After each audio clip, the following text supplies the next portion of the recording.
G'day guys, Calvin from the Car Tune Company. So I've just had another 1UZ Ute rock up on a trailer. So we're going to have a bit of a look at it. It's a really good one to show what's going on. The customer said it's not running like it should. It's lacking a bit of power. So let's go have a look. We'll see what we can find out and I'll show you a few bits and pieces. Towed by a dirty old Ranger. It's sad when a Lexus comes in towed by a Ranger.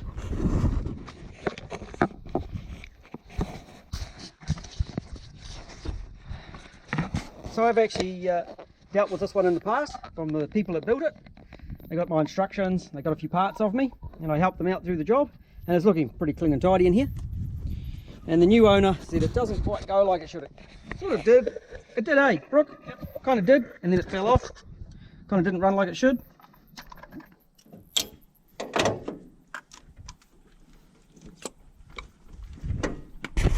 I'll just fire it up. So we're going to fire it up and you can see how it runs.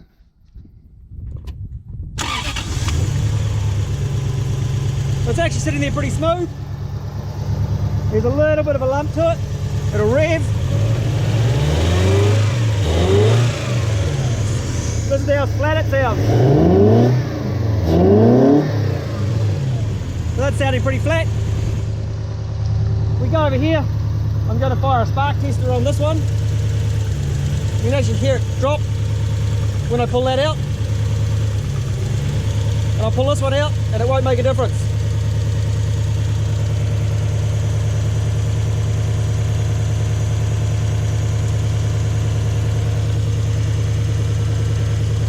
You can see there's no spark happening there. So this thing's only running on 4 cylinders. Interesting enough though, if I unplug the coil, it will stop because of the feedback loop. We'll try that.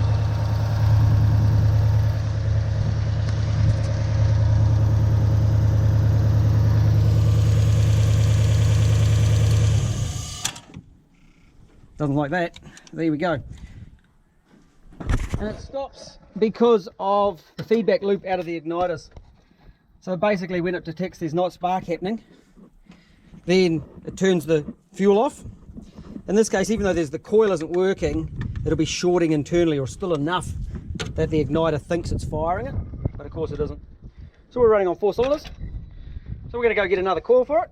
You can see this one's actually already had one coil, so I'm not sure why you would change one coil when they're so common to fail these days.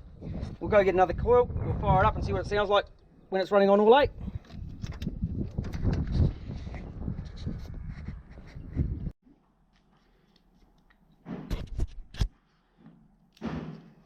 Here's the coil and bracket.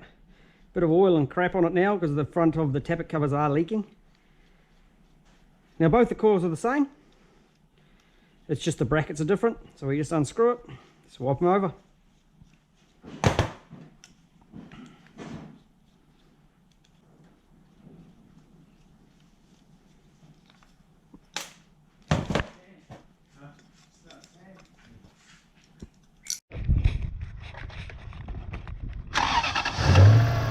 Oh, that's got a bit more of a twang to it, hasn't it?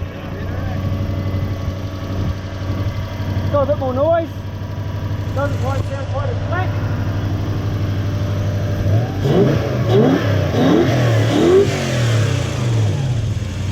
That sounds much better.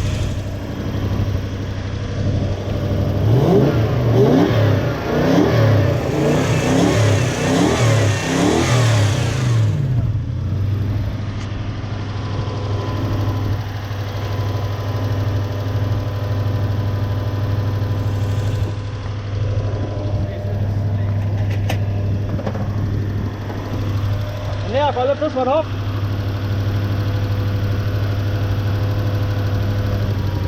you can hear a spark in this one. Beauty. Turned off.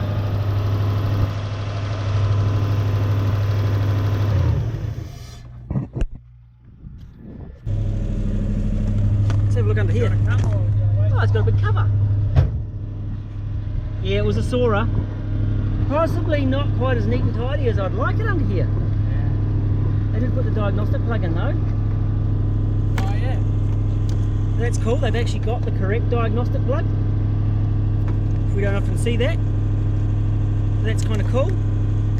But then I normally rip all these extra shit out. It's not the worst I've seen though. But we'll just tuck that up in there for the moment. How much gas you got? Not much. Should be able to get 2 rounds. Oh, you've got caught up. We're good. Yeah, where do we go? Back down the road.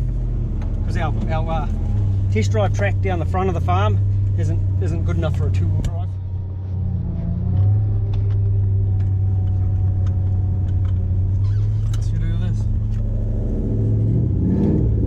Oh yeah, there's some cutouts. Yeah.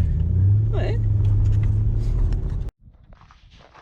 So she's running on 8 cylinders, which is really good. If we have a quick look inside, we went for a drive and it's a bit jerky. It's got a engine check light's been fitted here, and that was coming on when we were driving it. It wasn't resetting the idle, so I'm looking at that and I'm just having a bit of a tidy up down in the wiring department. As you see, there's a spares. But the purpose of this video was to show you the running on 8 cylinders, the dropping the coil and what it does. So I'm going to get in, I'm going to give this thing a tidy up. We'll see how it comes up when I'm finished. But I hope that one was helpful. We might even do actually a resetting of the ECU, because this vehicle is actually resetting nicely. So it might make a nice video. Right, talk to you later.